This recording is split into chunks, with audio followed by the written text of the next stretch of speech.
Switch on charge হচ্ছে, switch off বন্ধ। নমস্কার বন্ধুরা, welcome to our channel old school. আজ আমরা শিখবো একটা 3.7 ভোল্ট ব্যাটারি চার্জার কি করে বাড়িতেই বানানো যায়। তো আজকের টপিক হচ্ছে how to make a 3.7 volt battery charger. 3.7 volt lithium ion battery charge করার জন্য একটি চার্জার বানাবো। এই চার্জারটি বাড়িতেই বানাবো, কারণ এই ধরনের চার্জারগুলো মার্কেটে সহজে কিনতে পাওয়া যায় না। আপনার বাড়িতে থাকা স্মার্টফোনের চার্জারটিকে কাজে লাগিয়েই অথবা একটা ভ্যারিয়েবল পাওয়ার সাপ্লাই দিয়ে এই চার্জার বানানো যাবে। তবে বাড়িতে থাকা মোবাইল অ্যাডাপ্টার দিয়ে বানালে পরে বেশি সহজে হবে এবং জিনিসটা অত কমপ্লেক্স হবে না, আর খরচাটাও আপনার কম হবে, বেশি কিছু ইকুইপমেন্ট লাগবে না। আর ভ্যারিয়েবল পাওয়ার সাপ্লাই দিয়ে চার্জারটি বানাতে গেলে আগে ভ্যারিয়েবল পাওয়ার সাপ্লাইটাকে বানাতে হবে, সেটা একটা কমপ্লেক্স ইউজ। এই ভ্যারিয়েবল পাওয়ার সাপ্লাই বানানো সম্পূর্ণ ভিডিওটা আমার চ্যানেলে খুব তাড়াতাড়ি আসবে, প্লিজ আমার চ্যানেলটিকে সাবস্ক্রাইব করুন।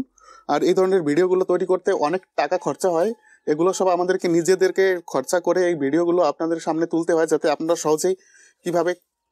সহজেই তৈরি করে নিতে পারবেন। আপনাদের বেশি এক্সপেরিমেন্ট করে টাকা খরচা করতে হবে না।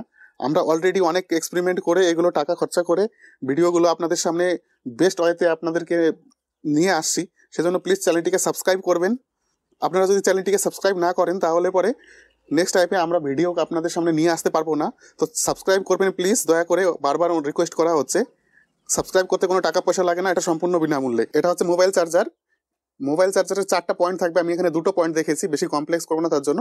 এখানে ভিসিসি পয়েন্ট থাকবে লাল কালারের, আর একটা ডেটা মাইনাস, একটা ডেটা প্লাস থাকবে, আর একটা গ্রাউন্ড থাকবে। আরেকটা পয়েন্ট থাকে আইডি বলে, সেটা এগুলো কোনো কিছুই কাজে লাগবে না। এখানে মোবাইল চার্জার থেকে শুধু ভিসিসি আর গ্রাউন্ড, এই 2টো পয়েন্টকে নেব, সেটাকে একটা বিএমএস এর সঙ্গে কানেক্ট করতে হবে। সরি, এখানে থাকবে পি প্লাস, এটা থাকবে পি মাইনাস, এটা আমি করতে ভুলে গেছিলাম। এরকম 2টো পয়েন্ট থাকবে। এই সিঙ্গেল সেল বিএমএস এরকম থাকে, সিঙ্গেল সেল বিএমএস গুলো এরকম থাকে এটা। আর এরকম বড় যেগুলো 3টে সেলের বিএমএস, 3 সেল বিএমএস, এগুলোতে বেশি পয়েন্ট থাকে। এটাতে 4টে, 2টো 6টা পয়েন্ট থাকবে। এটা পরে দেখবো অন্য কোনো দিন। এরকম সিঙ্গেল সেল বিএমএস গুলো 4টে পয়েন্ট থাকবে। 2টো হচ্ছে এই যে ব্যাটারি প্লাস, ব্যাটারি মাইনাস, এখানে ব্যাটারিতে চলে যাবে প্লাস মাইনাসে। আর এখানে আছে পি প্লাস পি মাইনাস, মানে চার্জার থেকে যে ভিসিসি সেটা পি প্লাসে আসবে, গ্রাউন্ড থেকে যেটা রয়েছে সেটা পি মাইনাসে যাবে। আমরা এই একই পয়েন্টে চার্জের পয়েন্ট, মানে একই পয়েন্টে চার্জ হবে ব্যাটারিটা, আর একই পয়েন্ট থেকে আমরা পাওয়ার কালেক্ট করব, মানে কিছু যদি লোড দিই এখানেই কানেক্ট করব। তো চলুন বানিয়ে নেব ভিডিওটা। এটা লাগবে হচ্ছে বিএমএস, এটা লাগবে হচ্ছে অ্যাডাপ্টার ফোনের, আর এটা লাগবে এরকম কানেক্টর গুলো লাগবে। এই কানেক্টর গুলো না দিলেও পারেন, এরকম ডিসি জ্যাক পাওয়া যায়, মেল ফিমেল। একটু তার লাগবে, কয়েক টুকরো তার। আর কি করতে হবে বন্ধুরা, এরকম পড়ে থাকা যে ক্যাবেলগুলো আছে যেগুলো কাজে লাগে না, ভালোটার কথা বলছি না, সেটাকে কেটে দিতে হবে। আমি এখানে কেটেছি, একটা কেবিলকে কেটে বাদ দিয়ে দিচ্ছি। এখানে 2টো এরকম নেগেটিভ আর পজিটিভ বেরিয়েছে অলরেডি। এর মধ্যে ভিসিসি আর গ্রাউন্ডই রয়েছে, এর সঙ্গে data minus, data plus, ID এইসব কোনো কিছুই নেই। চুজ করেছি যেটাতে মাত্র 2টো থাকে, কেবল থাকে, অন্যগুলো থাকে না। অন্যগুলো থাকলেও কোনো ব্যাপার না, সেগুলো বাদ দিয়ে আপনার শুধু এই প্লাস মাইনাসটা নেবেন। তাহলে এইটাকে আমরা কানেক্ট করলে কি করব, এটা আমরা কানেক্ট করে দিলাম। কানেক্ট করে দেওয়ার পরে এখান থেকে আমরা পাওয়ার পেয়ে যাব। এটাকে আমরা কানেক্ট করে দিলাম, এটা থেকে আমরা পাওয়ার পেয়ে যাব। পাওয়ার পেয়ে গেলে আমরা এই ধরনের জ্যাকে লাগাবো, তাহলে কি আমাদের অনেক সুবিধা হবে। সবার আগে আমরা বিএমএসটা কানেক্ট করবো ব্যাটারির সঙ্গে। এই যে এরকম ব্যাটারিগুলো আসবে, single cell lithium ion battery, এটা 2600 mAh এর আছে এটা।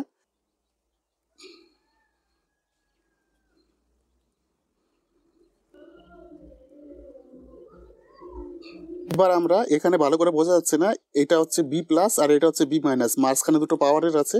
এখানে ব্যাটারির লাল টার্মিনালটা, এই যে ব্যাটারির লাল টার্মিনালটা এখানে কানেক্ট করব, যেটা পজিটিভ, বি প্লাসে কানেক্ট করে দেব।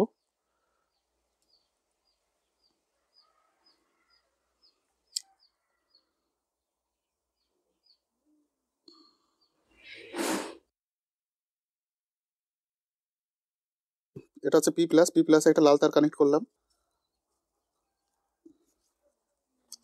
এটাকে এইভাবে কেবল দিয়ে কানেক্ট না করেও এখানে এইভাবে ডাইরেক্ট কানেক্ট করা যেত। এই যে এইভাবে এখানে এরকম ডাইরেক্ট কানেক্ট করা যেত, সেটা করলেও হতো, কিন্তু আমি তার দিয়ে কানেক্ট করে দিলাম যেহেতু বুঝতে সুবিধা হবে তার জন্য। এটা হবে পজিটিভ, এইটা এই দিকেরটা যেটা পি প্লাস আছে সেটা ফিমেল জ্যাকের একদম লাস্টের পয়েন্টটাতে সোল্ডারিং করব।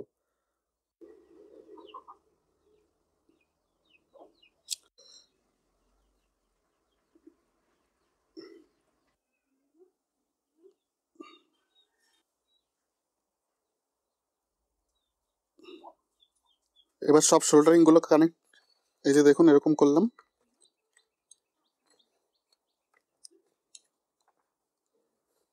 দেখুন এরকম করলাম, এখানে ব্যাটারি করে দিয়েছি, এখানে বিএমএস করে দিয়েছি, এখানে জ্যাক করে দিয়েছি। এবার দেখুন সার্কিটটা কমপ্লিট হয়ে গেছে। এবার আমরা টেস্টিং করছি অ্যাকচুয়ালি চার্জ হচ্ছে কিনা, তার জন্য এটা টেস্টিং চলছে। এবার আমি ডাইরেক্ট এখানে জ্যাকটা এখানে দিয়ে দিলে এভাবে চার্জ হতে শুরু করবে বিএমএস থ্রু। এই যে একদম সিম্পল সার্কিট, কোনো কমপ্লেক্স আমি করিনি সার্কিটটাকে। এবার সমস্যা হচ্ছে কি, এটা আমার চার্জ হচ্ছে কি হচ্ছে না সেটা আমি বুঝবো কি করে? তার জন্য আমাকে একটা ইন্ডিকেশন লাগাতে হবে। সেটার জন্য একটা ডায়োড আর একটা আপনার এই যে এই এরকম কালারের এলইডি গুলো লাগবে। এখানে ডাইরেক্ট দিলে পরে পুড়ে যাবে এটা এলইডিটা। এটার ভোল্টেজ কম আছে, এটা 3 ভোল্টের এলইডি, এখানে ভোল্টেজ রয়েছে 3.7 ভোল্ট। এটা কেটে যাবে। এখানে একটা রেজিস্টর লাগাতে হবে আমাদের, এটা এরকম ফিমেল পোর্টে লাগিয়ে দিতে হবে, তাহলে আমরা নিতে পারবো। এবার ইন্ডিকেশনটা বানাবো।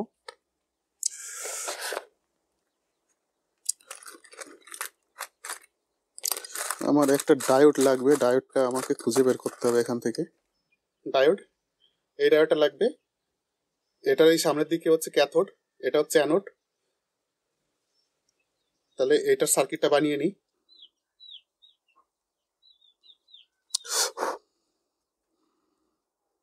ইন্ডিকেশনটা দিয়ে দিলাম, এই যে ডায়োড লাগিয়ে দিয়েছি একটা, এখানে এদিকে ইন্ডিকেশন দিলাম, একটা রেজিস্টার দিয়েছি। এইবার দেখুন চার্জিং হচ্ছে কিনা সেটা আমরা এখানে বুঝতে পারবো, টেস্টিং করতে হবে একটু।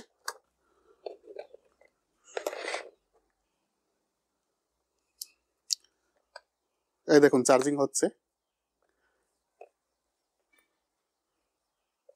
এই দেখুন আমি সুইচ দিচ্ছি মোবাইল থ্রু, এখানে ইন্ডিকেশনটা চলবে চার্জ হচ্ছে কিনা। দেখুন সুন্দর চার্জ হচ্ছে। সুইচটা অফ করে দিচ্ছি, বন্ধ। সুইচ অন, চার্জ হচ্ছে, সুইচ অফ, বন্ধ। তাহলে প্রথমে বানিয়েছিলাম চার্জ তো হচ্ছিল, কিন্তু ইন্ডিকেশন ছিল না, যে বুঝতে পারছিলাম না চার্জটা হচ্ছে কি হচ্ছে না। এবার সুইচ দিচ্ছি, দেখুন এখানে ইন্ডিকেশন জ্বলছে, তার মানে চার্জ হচ্ছে। এখানে রেজিস্টার গরম হচ্ছে কি হচ্ছে না দেখে নি একটু, হচ্ছে না, ঠিক আছে। আমি 150 ওহমের রেজিস্টার ইউজ করেছি, কারণ মোটামুটি 1 ভোল্টের মতো আমাকে ড্রপ করাতে হয়েছে। 1 ভোল্ট না, সরি, 1.5 ভোল্ট মতো এখানে ড্রপ করাতে হয়েছে, যেহেতু চার্জারটা 5 ভোল্টের আছে আমাদের। কিন্তু চার্জ তো শুধু হলে হবে না, ব্যাটারি থেকে কিছু অপারেট করাতে হবে।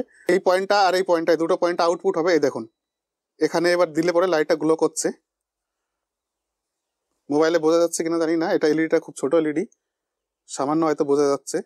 3.7 ভোল্ট ব্যাটারিকে আমরা কিভাবে চার্জ করতে পারি সেটারই একটা ভিডিও। যদি ভিডিওটা ভালো লেগে থাকে তাহলে অবশ্যই ভিডিওটাকে একটা লাইক করবেন, আর চ্যানেলটিকে সাবস্ক্রাইব করবেন মোটিভেশনের জন্য, আর শেয়ার করে বন্ধু বান্ধবদেরকেও জানাবেন যে কি করে 3.7 ভোল্ট ব্যাটারি একটা মোবাইলের চার্জারের সাহায্যে চার্জ করতে হয়।